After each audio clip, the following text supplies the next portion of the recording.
Al autor que ustedes tenían para leer hoy era Liscano, ¿sí? Es un autor también contemporáneo, como Echeverría, al que vimos la clase pasada.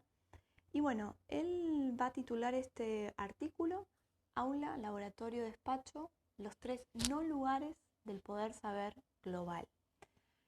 Ya en el propio título del artículo tenemos ciertas palabras que a nosotros nos van a resonar como conceptos, ¿sí? Como términos a los cuales le tenemos que prestar atención.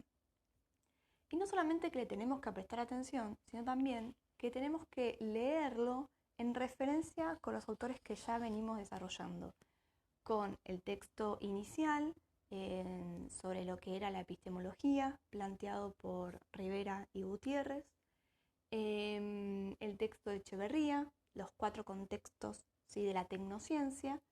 Ahí ya vimos que había un pasaje de la noción de contexto de descubrimiento, contexto de justificación, que manejaba Reichenbach, ¿sí?, y que maneja la epistemología heredada o cientificista o reduccionista. Acuérdense que nosotros utilizamos esos términos como si fueran algo así como sinónimos, ¿sí?, para referirnos a la misma corriente de pensamiento. Entonces, esos dos contextos, ¿sí?, con Echeverría pasan a transformarse en cuatro contextos que ya no están vistos de manera lineal o cronológica, ¿sí?, y dicotómica, sino que están vistos como una red que funciona al unísono, ¿sí?, de manera integrada y al mismo tiempo. Entonces, dentro de esos contextos, nosotros teníamos el contexto de enseñanza y difusión, el de innovación, ¿sí?, que de alguna forma reemplazaba al antiguo contexto de descubrimiento, el contexto de evaluación, que reemplazaría el antiguo contexto de justificación, y finalmente el contexto de aplicación. Bueno, otro avance que había hecho Echeverría con respecto al primer texto, el inicial, era esta idea de pensar a la ciencia ya no como vinculada exclusivamente a los aspectos cognoscitivos del conocimiento, es decir, ciencia igual teoría, conocimiento abstracto, matemática, ¿sí? Bueno, esa identidad común también se desdibuja con Echeverría, porque Echeverría dice, no, paremos acá. La ciencia también es una actividad, es algo que se lleva a cabo en un tiempo, en un espacio social y por determinado grupo de personas, ¿sí? Entonces, acá le estamos agregando a esta idea de ciencia un contexto sociohistórico, que es también algo que nos faltaba, ¿sí?, en la antigua concepción de ciencia. ¿Se acuerdan que ahí teníamos la distinción entre la historia interna y la historia externa, ¿sí? La ciencia que se piensa a sí misma como un continuum evolutivo. Bueno, a ver, ¿quién vino primero? Bueno, primero estuvo Newton, después vino Born, después vino, bueno, antes de Born, Max Planck, ¿sí?, en el terreno de la física, Born, Einstein, ¿sí? Entonces, ahí tenemos una historia interna que se desarrolla según su propio impulso, ¿sí?, evolutivo justamente.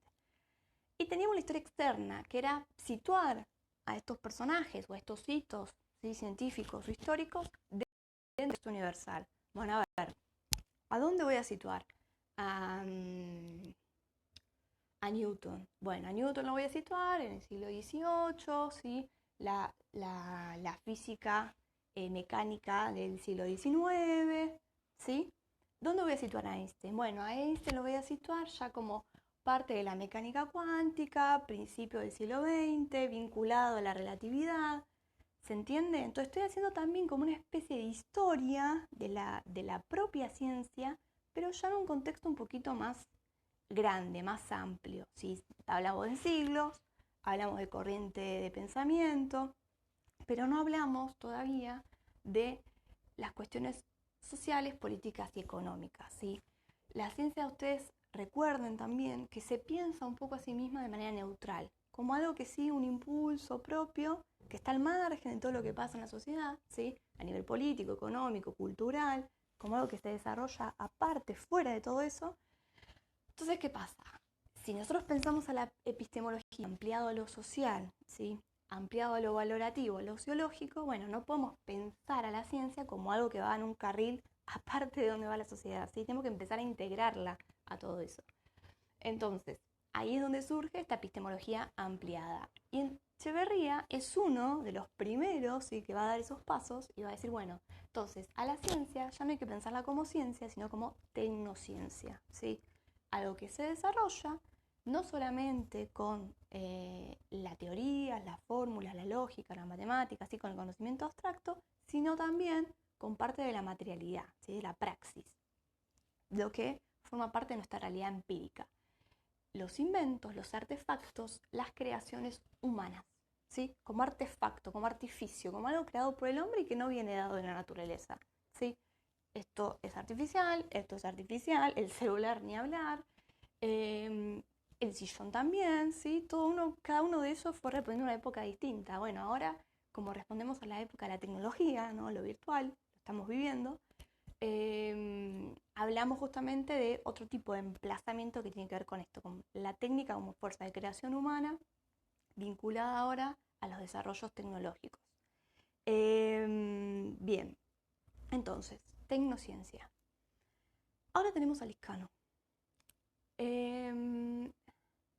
Liscano va a seguir un poco este camino, ¿sí?, iniciado por Echeverría, pero él va a agregar como algunas puntualizaciones, ¿sí? Va a agregar como unos ajustes de tuerca que no estaban quizás en el texto de Echeverría, o sí, pero un poco más desdibujados. Entonces, ella no va a dar contextos, por ejemplo. Él directamente se va a sacar la mochila del contexto, la va a dejar ahí y dice, bueno, no necesitamos hablar de contexto. Por ahí necesitamos hablar de otro tipo de lugares, de espacios. Ahora vamos a ver que no son iguales estos términos.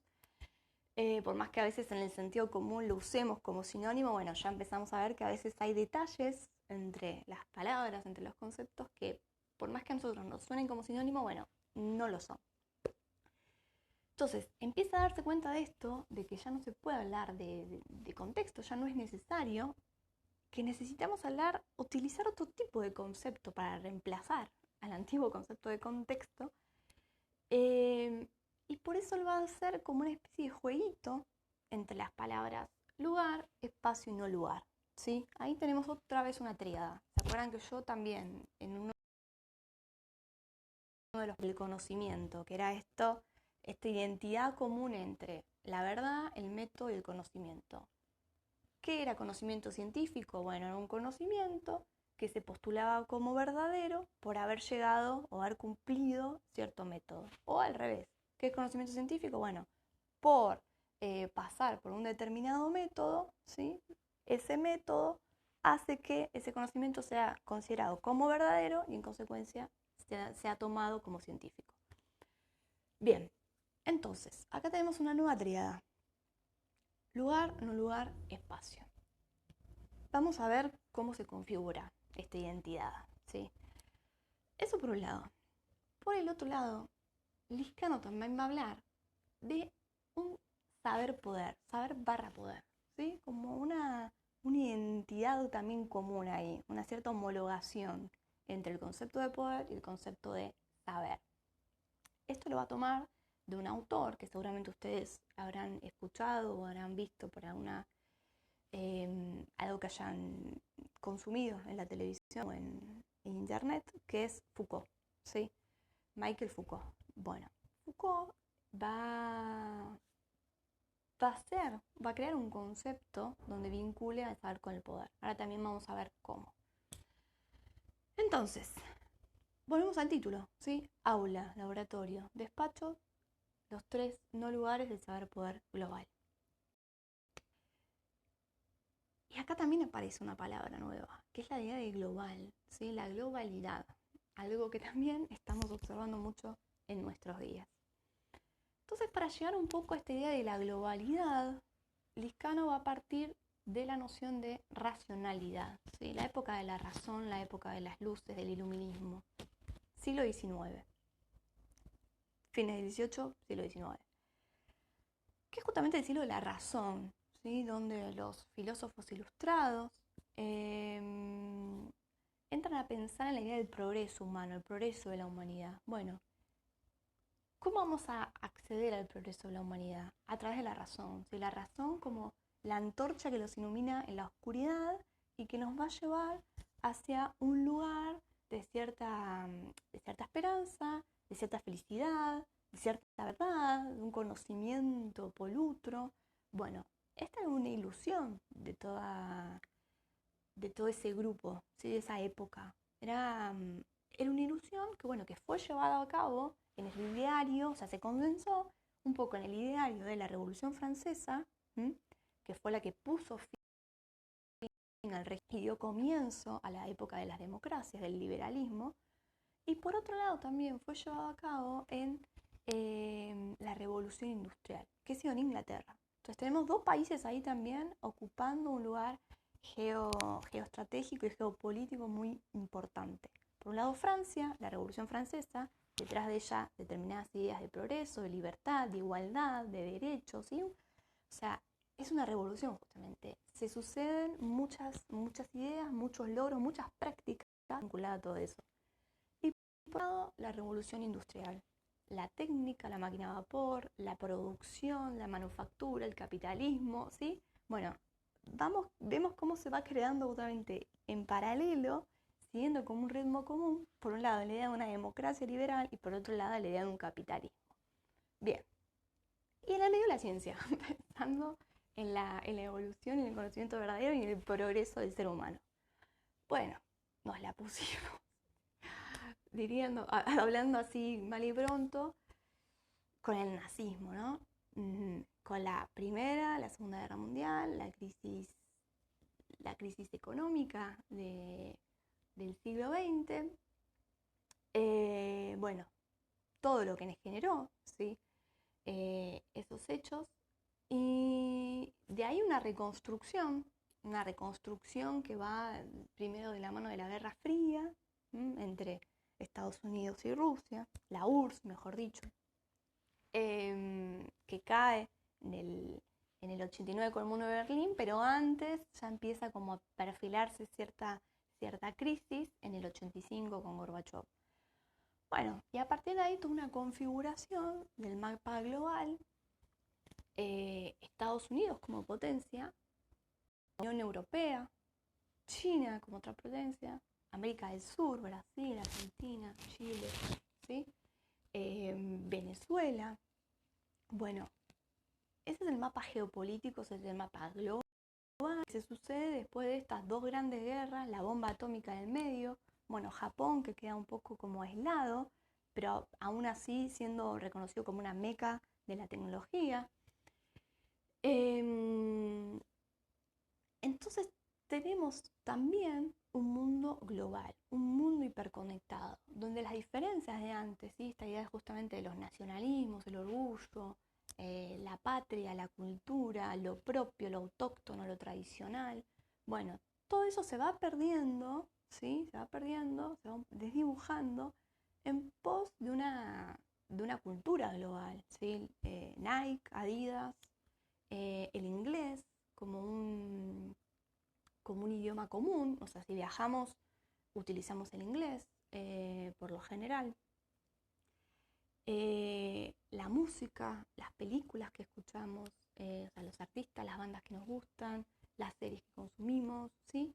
Todo eso nos va hablando de una identidad global donde se pierde justamente estas diferencias, se van diluyendo las diferencias en pos de, bueno, una idea de humano integrado. Al mismo tiempo también se pierden las diferencias raciales, ¿sí? o religiosas. Y acá también aparecen las paradojas un poco, ¿no? De los tiempos, porque así como vemos que se desdibujan esas diferencias para reconstruirse bajo una idea de algo común, global, igualitario, ¿sí? También vamos viendo las grietas que aparecen, donde decimos, bueno, pero yo no sé si está todo saldado, yo no sé si está todo integrado justamente. Parecería que sí, pero a veces surgen hechos, ¿sí? Que nos dan cuenta que no, que todavía hay cosas que no hemos trabajado. Pero bueno, ahí ya me voy para otro lado, no importa. Quiero que volvamos con esta idea de lo global. Entonces, actuamos como un globo, como un gran globo. Y un poco todo esto del coronavirus nos puso también en evidencia, en superficie, a qué nivel actúa todo esto, ¿no? De golpe se cortan las comunicaciones aéreas, o sea, ya no hay contacto, ¿sí?, entre países, se cierran las fronteras. Eso a nivel global, pero también lo podemos ver a nivel, digamos, interno dentro de cada país, como cada uno está en su casa, ¿no? Nos vamos aislando, como que los axones, ¿no? Los que van conectando como cada neurona, bueno, se van algunos apagando y nos vamos aislando hasta quedarnos en nuestras casas. Pero este fenómeno en sí, primero comenzó en términos globales, ¿ok? Hay un brote, aún no podemos hablar de pandemia, pero sí quizás de epidemia dentro de China. Bueno, y acá estamos, día 80 y no sé cuánto de la cuarentena. Uh-huh. Primero China, después Europa, después Estados Unidos, Brasil, Chile, Argentina. O sea, como que está recorriendo el globo el coronavirus. Está haciendo, ¿no? Va girando, va siguiendo un poco también las estaciones estivales, el invierno. Pero es un fenómeno global. Obligó a las economías del mundo a parar. Obligó a las aerolíneas a no salir. ¿Sí? No comunicación. Chau. Se cortó todo.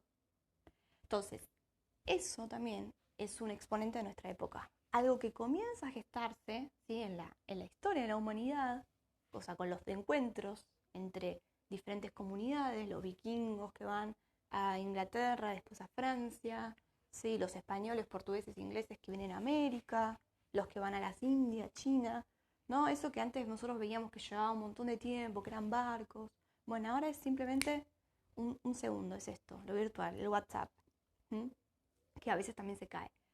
Pero a eso llegamos, a eso llegamos. Esa es la idea de global. Entonces, esta idea de poder saber, ¿no? Es, bueno, una identidad entre el poder, aquello que a vos te da una capacidad, una potencialidad para poder obrar, ¿sí?, para poder hacer algo, para que algo emerja, para que algo aparezca como una práctica, ¿sí?, o como un saber que tenga que ser puesto en circulación, también, ¿no?, como una práctica. Entonces acá aparece justamente este concepto de Foucault de saber-poder. Algunos podrían resumirlo en la frase de, bueno, el saber te da poder, ¿sí?, que circula un poco por ahí. ¿Por qué el saber te da poder? Porque justamente te permite tener un conocimiento, ¿sí?, un recorte efectuado sobre un objeto de estudio que otro no tiene. Por eso vos lo convertiste en conocimiento, porque de la información, lo que circula, ¿sí?, uno se dedicó a investigar, se dedicó a estudiar, se dedicó a hacer un recorte, se dedicó a establecer un método para obtener un conocimiento de algo. Foucault va a tener también una idea distinta de conocimiento, esto lo vamos a hablar más adelante. Una idea negativa del conocimiento, una idea como de imposición, como que el conocimiento se impone sobre la naturaleza, ¿sí?, para que la naturaleza aparezca como una proyección del hombre, aparezca como, bueno, a ver, te descubrí, ya sé cómo funcionas, sé cuál es la ley que te rige detrás, ¿sí? Entonces, esas leyes que intentamos, que no, bueno, acá me voy a Prometeo, me voy a otra cosa, me voy a un mito de los griegos, ¿no?, cuando ellos hablan de que Prometeo le roba el fuego a los dioses y se lo entrega al hombre.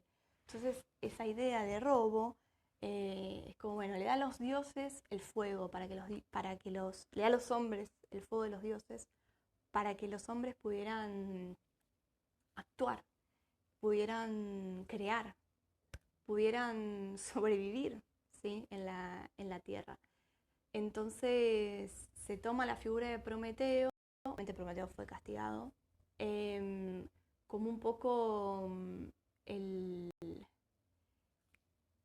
héroe o el padrino de la ciencia, del conocimiento.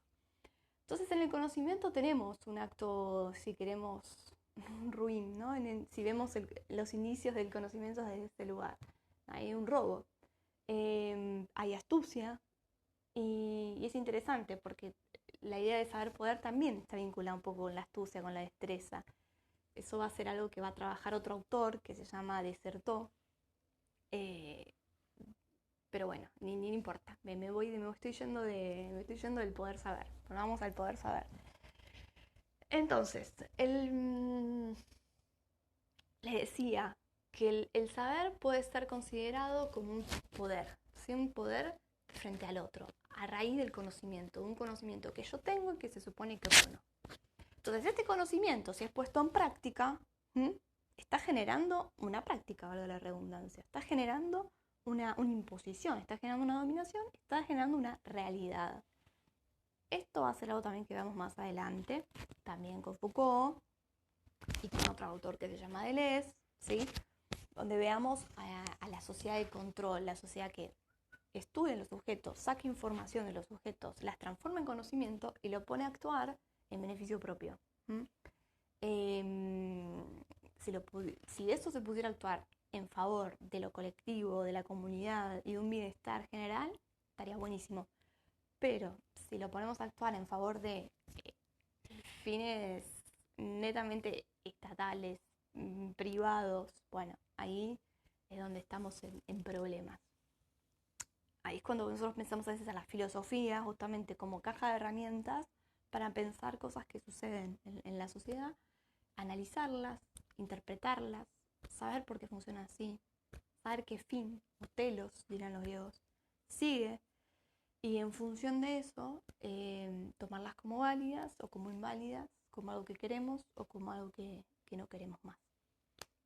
Entonces, en saber poder. El saber crea poder.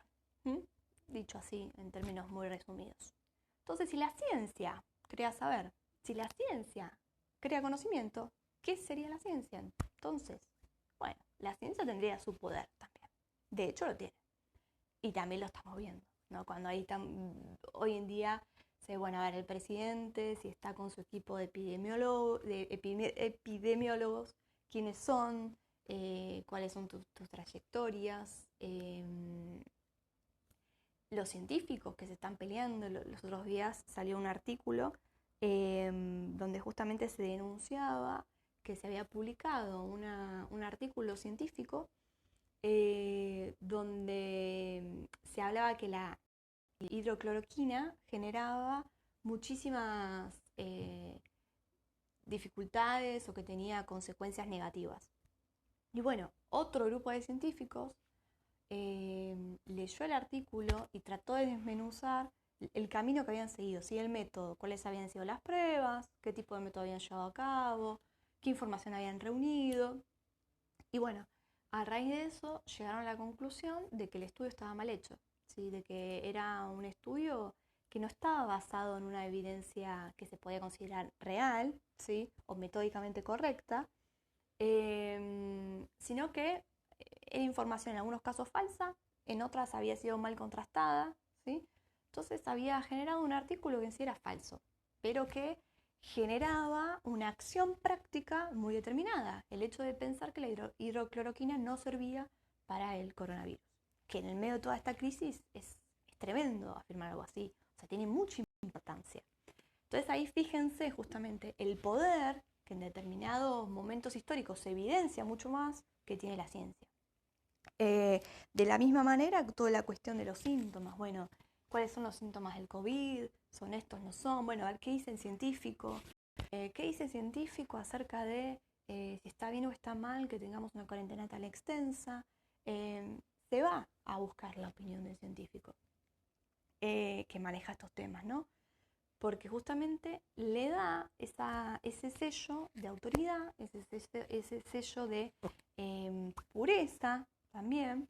Por eso a la ciencia le gusta sentirse neutral, porque la idea de neutralidad le brinda, ¿no? Todo ese confort, todo ese lugar seguro de, bueno, a ver, somos neutrales, somos puros, no buscamos nada, somos buenos, ¿sí? Toda esta idea general de esta aura positiva que se construye en torno al ideal de ciencia. Entonces, la ciencia tiene su poder. Bien, ¿dónde se lleva a cabo este poder de la ciencia? ¿Dónde se trabaja este poder de la ciencia? Acuérdense que la forma de pensar todo esto de Liscano es otra, ¿sí? O sea, de vuelta. Por eso yo empecé por atrás para llegar adelante. La idea de globalidad, la idea de poder saber, o sea, la ciencia es global, trabaja globalmente, hay una idea de saber-poder, ¿sí? Si tengo saber, si tengo conocimiento, tengo poder, puedo jugar el juego de la vida. ¿Dónde se desarrolla esto? Bueno, acá aparecen los 3 no lugares. Antes de llegar al concepto de no lugar, voy a los no lugares. El aula, el laboratorio y el despacho. El aula un poco nos remite al contexto de enseñanza y divulgación de Echeverría, ¿no? Un espacio donde se reproducen ciertas ideas acerca de lo que es la ciencia. En determinadas disciplinas se van a reproducir determinadas ideas, ¿sí? Ciertos paradigmas, dirá más adelante Kuhn, que será otro autor que vamos a ver. Y estas ideas que justamente se pongan en circulación, que se tomen como legítimas, que se tomen como verdaderas, van conformando lo que es la ciencia normal, dirá Kuhn. ¿Con qué instrumentos, con qué patrones, con qué fórmulas, con qué métodos hacemos ciencia hoy? Entonces, la forma que tiene la ciencia de reproducirse en este sentido es dentro de las aulas, dentro de las universidades, dentro de las escuelas, y a nivel más chico, dentro de los grupos donde se enseña ciencia. Y estas ideas que se reproduzcan pueden ser que en algún momento entren como en pugna, ¿sí? Entren en choque, rivalicen. ¿Por qué? Porque el hecho de rivalizar hace también con que la ciencia progrese. Por eso Kuhn va a decir, bueno, ¿cómo progresa la ciencia?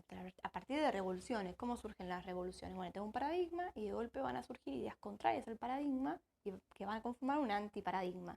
Y ahí, bueno, el paradigma actual va arriba con el paradigma rival y vamos a ver qué pasa. Entonces, eso se da. Por eso también la ciencia es un lugar de competitividad, ¿sí? Porque esto sucede, es una lógica inherente al sistema, cómo funciona el sistema. Que es algo que también se traslada del propio capitalismo, ¿sí? Entonces, de vuelta, cuando a veces pensamos a la ciencia como algo aislado de lo económico, lo social, lo político, bueno, si entramos a hilar fino, vamos viendo que hay ciertos mecanismos de funcionamiento que son parecidos. Bien, entonces, el aula, el lugar donde se construyen, ¿sí?, estas configuraciones acerca de lo que es la ciencia, las teorías, las fórmulas, el lenguaje científico, y se reproduce también.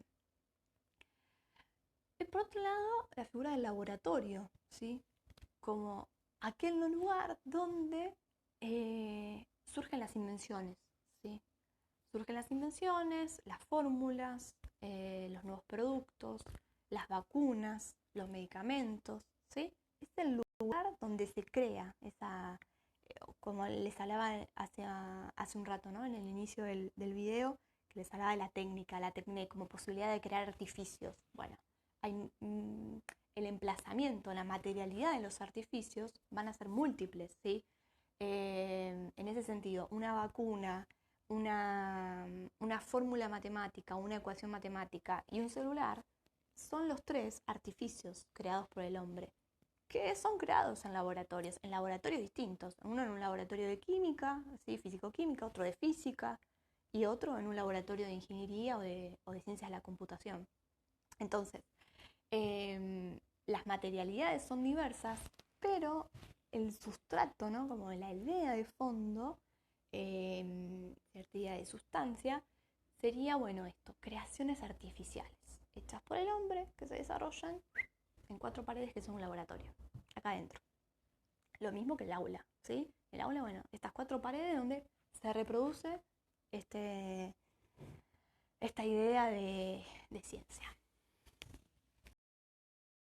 Bien, el despacho que condensa el contexto de evaluación, ¿sí?, cómo se evalúa aquello que se va a aprobar, y el de aplicación, la toma de decisión. ¿Quiénes son los que van a decidir?